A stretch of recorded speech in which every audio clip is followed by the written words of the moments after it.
Неліктен адамдар егіншілікпен және мал шаруашылығымен айналыса бастады? Адамдар өздерін азық-түлікпен қамтамасыз ету үшін дәнді дақылдар өсіріп, жануарларды қолға үйрете бастады.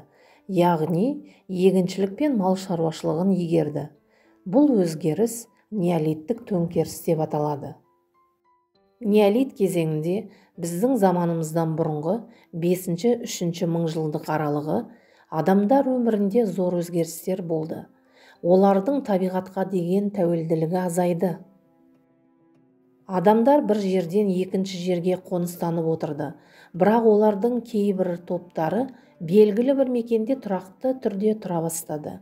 Бұл тұрақты баспаналардың салынуына әкелді. Тастан жасалған еңбек құралдары жетілді. Адам тасты жарып, үшкірлеуден басқа тасты бұрғылауды, тегістеуді және аралап кесуді де меңгерді. Егінші үшін қазғыш таяқтың орнына кетпенді, бүгілген ұшы бар таяқшаны пайдалану қолайлы болды. Егінді орақпен жинады, дәнді ұнтақтау үшін дәннік күшті пайдаланған. Адамдар қолөнер түрлерін игерді. Азықты дайындау мен сақтау үшін ыдыс қажет болды. Ыдыс-аяқ ретінде жануарлардың бас сүйектері, тасбақаның қабығы, ағаш пен тастан ойылған құмыралар қолданылды. Кейін ыдыс жасау үшін жаңа материал балшықты пайдалана бастады. Балшықтан жасалған ыдысты күннің көзіне кептірді.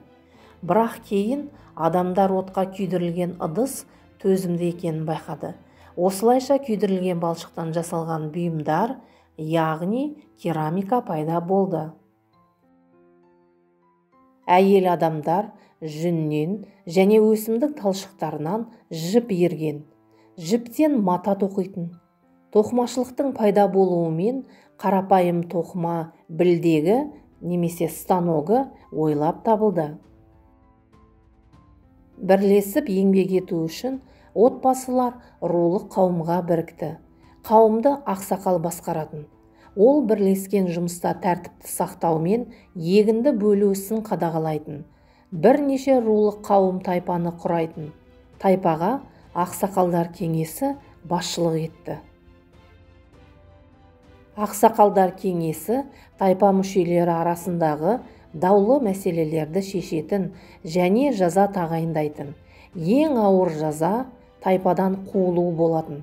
Сонымен бірте-бірте адамдардың қоғамдағы тәртібінің ережелері пайда болып, ұрпақтан ұрпаққа берілді.